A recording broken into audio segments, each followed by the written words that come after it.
ሰላም ቅዱሳን እንዴት ናችሁ? ደህና ናችሁ ወይ? እግዚአብሔር ይመስገን እኔ በጣም ደህና ነኝ። የእግዚአብሔርን ሐሳብ ይዤ መጥቻለሁ። ጥቂት በዚህ 10 ደቂቃ ውስጥ ለመናገር እሞክራለሁኝ። በአንደኛ ጴጥሮስ ምዕራፍ 1 ላይ አንድ እግዚአብሔር ቃል አለና እሱን እንመለከታለን።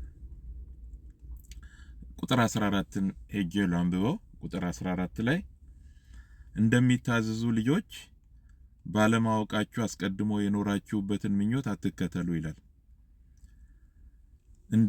እንደሚታዘዙ ልጆች ይላል። ያ ማለት ለእግዚአብሔር እንደሚታዘዝ ሰው ማለት ነው። ለእግዚአብሔር እንደሚታዘዙ ልጆች፣ እግዚአብሔርን እንደሚሰሙ፣ የእግዚአብሔርን ምክር፣ የእግዚአብሔርን ትምህርት፣ የእግዚአብሔርን ተግሳጽ እንደሚያስተናግዱ ሰዎች፣ አምነው ተቀብለው እንደሚኖሩበት ሰዎች፣ ለእግዚአብሔር እንደሚገዙ ሰዎች፣ ለእግዚአብሔር እንደሚታዘዙ ሰዎች ማለት ነው። ቁጥር 14 እንደሚታዘዙ ልጆች የሚለውና ባለማወቃችሁ አስቀድማችሁ የኖራችሁበት ምኞት አትከተሉ። እንግዲህ አስቀድማችሁ የኖራችሁበት ምኞት ምንድነው ሲባል ጌታን ካለማወቅ ለእግዚአብሔር በማንገዛበት ጊዜ፣ ያለ ጌታ በነበርንበት ጊዜ እንደፈለገን የልቦናችንን እና የስጋችንን ፈቃድ እያደረግን እንኖር እንደነበርንበት ጊዜ ማለት ነው።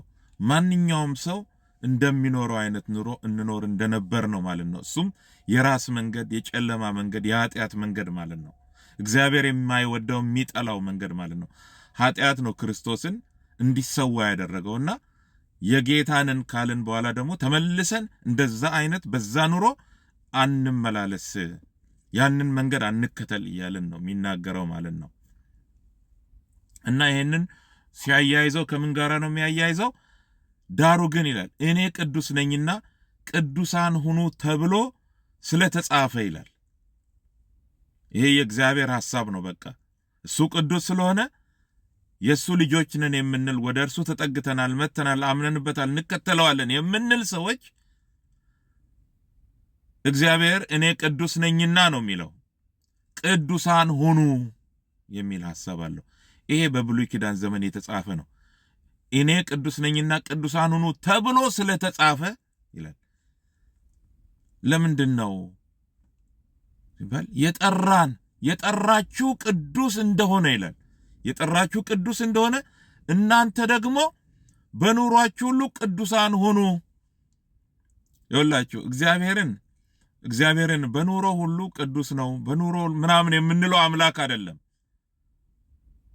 ማንነቱ ነው። እሱ ቅዱስ ነው። እግዚአብሔር በቃ ማንነቱ ነው። እና የዚህ የቅድስናው ተካፋይ እንድንሆን ስለፈለገ መገለጫው ደግሞ ኑሯችን ስለሆነ በኑሯችሁ ቅዱሳን ሁኑ፣ በመውጣት መግባታችሁ። ይሄ ሰፊ ነገር ነው። የአመለካከት ቅድስና፣ የሐሳብ ቅድስና፣ የምኞት ቅድስና፣ የንግግር ቅድስና፣ የትምህርት ቅድስና፣ በሁሉ ማለት ነው። ስጋ፣ ነፍስ፣ መንፈሳችን ተቀድሶ ለእግዚአብሔር የሚኖርበት ማለት ነው። ስለዚህ በኑሯችሁ ሁሉ ቅዱሳን ሁኑ ይላል። የሚገርመው ነገር እንዲህ እንላለን፣ እግዚአብሔር እኔን ይወደኛል፣ እንደኔ ለኔ ያለው አመለካከት፣ ለኔ ያለው ፍቅር ሌላ ጋር እንደው ያለም አይመስለኝም እስከምንል ድረስ ነው የእግዚአብሔርን ፍቅር አጉልተን ለመናገር የምንፈልገው የምንናገረው። እግዚአብሔር እኔን ይወደኛል፣ ለኔ እንደተደረገለት የተደረገለት ያለም አይመስለኝም አይነት እስከ የዛን ያህል የእግዚአብሔርን ምሕረት ስናደንቅ እንገኛለን። እግዚአብሔር ደግሞ በቁጥር 17 እዚሁ ላይ ለሰው ፊትም ሳያደላ ይላል በእያንዳንዱ ላይ እንደ ሥራው የሚፈርደውን አባት ብላችሁ ብትጠሩ በእንግድነታችሁ ዘመን በፍርሃት ኑሩ ይላል። ለሰው ፊት ማድላት የሚባል ነገር የለም። እግዚአብሔር ዘንድ እኔ ይሄንን ወዳለው ልጆቹ ከሆነን በኋላ ሁላችንንም በማይለወጥ ፍቅር ነው የሚወደን፣ ይወደናል። ነገር ግን ኃጢአት ላይ፣ ፍርድ ላይ በጽድቅ ሲፈርድ በጽድቅ ነው የሚፈርደው። አድሎ ምናምን የለም። ስለዚህ መጠንቀቅ አለብን። እኔ እንዲህ ስለሆንኩኝ ከሱ ጋር ያለኝ ሪሌሽንሺፕ እንዲህ ስለሆነ ፍርዱ እኔ ጋር አይመጣም የምንለው ነገር የለም። የእግዚአብሔር ቃል ለሰው ፊትም ሳያደላ ይላል። በእያንዳንዱ ላይ እንደ ስራው የሚፈርደውን ይላል። እንደ ስራው የሚለውን እንደ አኗኗራችን፣ ምክንያቱም ከላይ በኑሯችሁ ሁሉ ቅዱሳን ሁኑ ተብሎ ነው የተጻፈው። እንደ አኗኗራችን ማለት ነው። እንዴት ነው እየኖርኩ ያለሁት የሚለው በጣም ወሳኝ ነው ማለት ነው። ስለዚህ ይሄ ከአባቶቻችሁ ከወረሳችሁት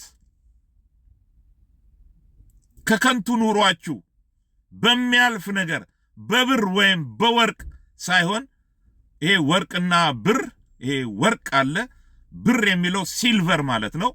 እነዚህ ነገሮች የሚያልፉ ነገሮች ናቸው፣ ግን ዋጋቸው የከበረ ነገር ነው፣ ግን ኃላፊ ነገሮች ናቸው።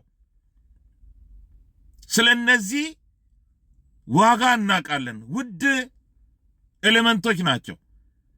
እኛ ግን የተገዛነው በዚህ በብር ወይም በወርቅ አይደለም ነው የሚለው። ነውርና እድፈት እንደሌለው እንደ በግ ደም በክቡር የክርስቶስ ደም እንደተዋጃችሁ ታውቃላችሁ። የተዋጃችሁት የተገዛችሁት በክቡር የኢየሱስ ክርስቶስ ደም ነው። ስለዚህ ይህንን የሚናገርበት ምክንያት ደሙን አታቃሉ። የኢየሱስ ሕይወት የፈሰሰበት ነው። ይህ ደም ኢየሱስ ሕይወቱን ያፈሰሰበት ነው። ኢየሱስ ነፍሱን የሰጠበት ነው። ስለዚህ ደሙን አፍሷል። ይሄ ክቡር ደም ነው።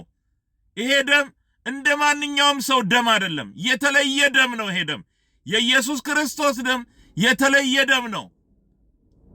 ከአምላክ ዘንድ የሆነ ደም ነው። የኃጢአትን ማስተሰረይ የቻለ ደም ያለ ኢየሱስ ክርስቶስ የለም። ለድነት የሚሆን የኃጢአት ስርየት የሚሰጥ ደም እንደ ኢየሱስ ክርስቶስ የሆነ ደም የለም። እና ስለዚህ ይሄ የበግ ደም አይደለም። የፈሰሰው ደም የበግ ደም አይደለም። ይሄ የምናቃልለው አይደለም። ክቡር ነው። ስለዚህ በዚህ ደም ከምንድነው የተዋጃችሁት ይላል። የሚገርም ነገር ነው። ከከንቱ ኑሯችሁ ይላል። ከላይፍ ስታይል ነው የተዋጃችሁት ነው የሚለው። ከአኗኗር ዘይቤ ነው የተዋጃችሁት። ይኸውም ከአባት ከእናት ከወረስነው ማለት ነው። ከተወለድንበት ጊዜ ጀምሮ በስጋ ከወረስነው ከአባቶቻችን ከእናቶቻችን ከአካባቢያችን ከትውልዱ ከወረስነው የኑሮ ስታይል ነው የተዋጃችሁት ይላል። የኢየሱስ ክርስቶስ ደም ኃጢአትን ያስተሰርያል። ያ ብቻ አይደለም። ኃጢአትን ማስተሰረይ ብቻ ሳይሆን ኃጢአት ከተሰረየልን በኋላ ከንጻታችን የተነሳ በደሙ ከመንጻታችን የተነሳ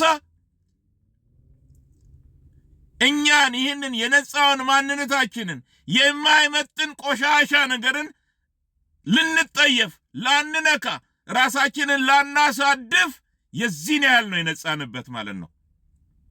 ቆሻሻው ነገር ምንድነው? ቆሻሻው ነገር ምንድነው ብለን ካልን ደግሞ ቆሻሻው ነገር ይሄ ኑሯችን አኗኗር ዘይባችን ከማንነት ጀምሮ ከውስጥ ማንነታችን ጀምሮ ከአሮጌ ሰውነታችን ጀምሮ የሚንጸባረቀው ሁሉ አወጣጥ አገባባችን ሁሉ ያ ሁሉ ማለት ነው ቆሻሻ ነገር ነው ማለት ነው። ስለዚህ ለዚህ ነው እንደገና መወለድ አለባችሁ የሚለው መጽሐፍ ቅዱስ። እንደገና በክርስቶስ ተወልደን በወንጌል ተወልደን ከዛ በኋላ ነጽተን ምን እንሆናለን ማለት ነው? አዲስ ፍጥረት እንሆናለን። አሮጌው ነገር ያለፈልን ሰዎች፣ አሮጌው ሰው የተወገደልን ሰዎች እንሆናለን ማለት ነው። ላንታዘዝ ጎናችን ቆሞ እንኳን ቢመኝ በመንፈስ ላይ ነገር ግን የመንፈስ ጉልበት ስለሚበልጥ አሸናፊ ሆነን የምንኖርበት ነው ማለት ነው። እግዚአብሔር አምላካችን የተመሰገነ ይሁን። ስለዚህ ወገኖች አንደኛ ጴጥሮስ ምዕራፍ 1ን ሂዱና አንብቡ። እግዚአብሔር ብዙ ነገር ያስተምራችኋል እንዴት መኖር እንደሚገባ ማለት ነው። እግዚአብሔር ይባርካችሁ። ጨርሻለሁኝ። ጸጋና ሰላም ይብዛላችሁ። ተባረኩ።